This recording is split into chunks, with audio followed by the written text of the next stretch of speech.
It's Tuesday, March 16th, and the time for your Barbados Today morning news update. The Barbados Investment and Development Corporation is owed some $12 million in rent, and the delinquent tenants are being told to pay up. Minister of International Business Ronald Toppin said the defaulters had been asked on several occasions to make arrangements to settle outstanding rents. He said the situation is affecting the BIDC's ability to fully carry out its mandate. The minister made the disclosure during the first day of the estimates debate in Parliament yesterday. All we were asking was that people go in and just trend in the right direction. Show some element of good faith. That's all you ask of tenants, at the BIDC. And instead you get some people who owe the BIDC as much as $1.2 million in arrears of rent and are still tenants of BIDC. No, fear is fear. You understand COVID, you grant relief in hardship, in hard times. But how are you expect an institution to run when in fact a major source of its revenue? You know how many programs you see them, Ms. Lewis, that you hear speaking in here, can be running if she had the sort of mind that you will hear shortly when I turn over to the acting CEO, is owed to the BIDC in terms of rent. So come on, people, we just got to be reasonable. The BIDC's acting chief executive officer, Dwayne Stewart, also told Parliament that the unpaid rent was also hampering the operations of the state agency. The amount that is owed to the corporation on the books right now, approximately $6 million. However, I want to express a bit of clarity when it comes to that number, because there are some persons who are still tenants of the BIDC, still operating in the space, and because the arrears may have been removed from the books in terms of the accounting, we are still tracking the amounts that are owed by those persons. So persons who are in the space and are owing the BIDC, the arrears currently stand at about $12 million in arrears. As the minister indicated, we have some pretty large amounts owed in terms of, one tenant for sure owes $1.2 million, and that person is still in the space. And we're speaking about arrears that are owing for a number of years. So even pre-COVID, in terms of not paying, it continues to hamper our operations. And when we think of the fact that there's that same space that is occupied, we have had at least 2 or 3 expressions of interest from persons who would want to get in the space, in terms of persons who are currently in business, profitable businesses, that are looking for the size, square footage that is there. But the challenge, of course, is persons not paying their rent, and then, of course, us acting upon the notices to quit to evict persons from our space. Barbados has the opportunity to slash electricity rates by as much as 40% once it fully delves into the use of renewable energy. So says Chief Project Analyst in the Research and Planning Unit of the Ministry of Energy, Small Business and Entrepreneurship, Brian Haynes, who contends that current electricity rates are bolstered by the high cost of oil prices. His comments came after Minister Kerry Simmons disclosed that government was giving away to renewable energy by removing the Barbados Light and Power's monopoly on generating electricity and allowing Barbadians to become independent power producers. During the opening day of debate in the 2021-2022 estimates yesterday, Simmons said the government had almost concluded negotiations with the BL&P regarding the move. There are some other areas which we have to focus on in terms of the development of this economy and transformation of it. One of them is the national energy policy. I am going to be very pleased if given the opportunity to speak more extensively to that aspect of this ministry's business. It is critical to understand, ma'am, that we are now at the completion stage of a long negotiation with the Barbados Light and Power that changes the market structure for electricity generation in this country. We will shortly be going to Cabinet, ma'am, with 3 licenses for their approval. And again, I will elaborate more on this, but very briefly, transmission license, a license for dispatch of electricity, they will remain in the hands of the Light and Power exclusively.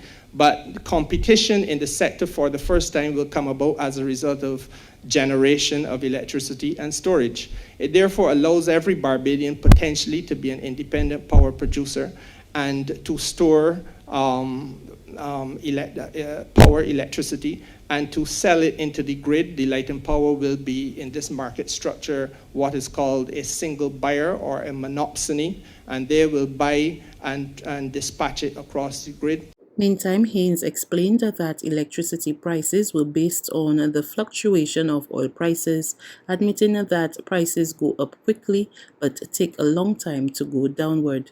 He said it was important to ensure that the use of domestic resources such as the sun, wind, and bioenergy was beneficial to investors and consumers. That balance has to be struck, so that at no point in time there is obscenity in profitability, and whereas that the benefit of the investment redound to all involved, including the investor. So there is an opportunity for us here to bring prices down if we approach the renewable energy sector in a way that creates an environment where we can bring remove the fluctuations in oil prices that produce energy, and we have the potential to, I dare say, bring it as far down as 40%. But it means that we have to be very strong in our regulation. We have to be very strong in our market monitoring, and to ensure that we get prices that are at a level that is worthwhile to all involved. The Barbados Association of Medical Practitioners is disappointed with the low number of daily COVID-19 tests being conducted. Public Relations Officer Dr. Russell Broom-Webster revealed that with at least 5 active COVID-19 hotspots and community transmission still a factor, the next 2 to 4 weeks would be critical. The number of tests conducted ranged from as many as 742 to as few as 237 daily, which according to BAMP should now be in the region of 1,000 to 2,000. We need to encourage people to participate in the testing process, and as a government and as a country, we also need to be part of that scaling up of widespread testing, because then we know what's happening with the pandemic. I think the reporting and honestly, I would say that the approach to vaccination in terms of monitoring the data and reporting and stuff, government has a good handle on that. But you know, we need to do more testing, so that we can figure out what's happening in our communities, figure out which direction the pandemic is going. Because if you only do 500 tests per day, I guess you don't really know whether, you really don't have a clear idea. Like yesterday we did 237, for example, and that really puts you in a funny space. I understand it's a weekend and stuff like that, but doing 237 in a day, it kind of is out of line with what we would expect, because we know the labs can do a lot more, and the more people you test, that really gives you a truer positivity rate. There's regional and international news after this short break.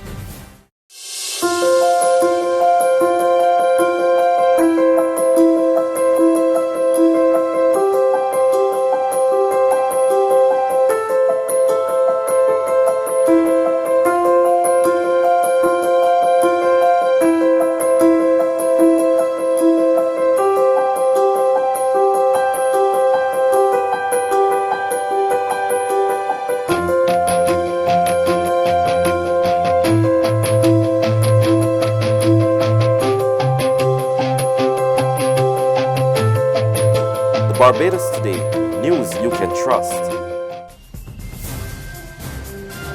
To news from our Caribbean neighbors now, Jamaica continues to experience a shortage of medical oxygen as the country battles the COVID-19 pandemic. More in this TVJ News report. Country continues its battle to curb the spread of the coronavirus. The latest hole that needs patching is the shortage of medical oxygen island-wide. There is a significant increase in demand, and the sole supplier to the ministry institutions have not been able to keep up with that demand for one reason or another. We have been in dialogue with them around getting additional cylinders, and they have indicated that they are in that process now of getting additional cylinders. Dr. Tufton was unable to say when the additional supplies are likely to arrive, but health officials are making appeals of their own. This as hospitals in Western Jamaica are now on a desperate quest for oxygen from private entities amid the surge in COVID-19 cases. Director of the Western Regional Health Authority, Errol Green, says the Cornwall Regional Hospital is limping along, as are other facilities. The situation in Savlamar, which is one of our bigger hospitals, I've been getting reports over the past few days, getting reports up to Sunday evening that they were almost out. They would have been out, all things being equal, by Sunday evening. Situation is worrying. And finally, new fears of another wave of COVID-19 infections in the U.S. as people travel for spring break. More in this report from CBS News. The CDC is warning Americans of another COVID surge as people travel for spring break. I'm pleading with you for the sake of our nation's health. These should be warning signs for all of us.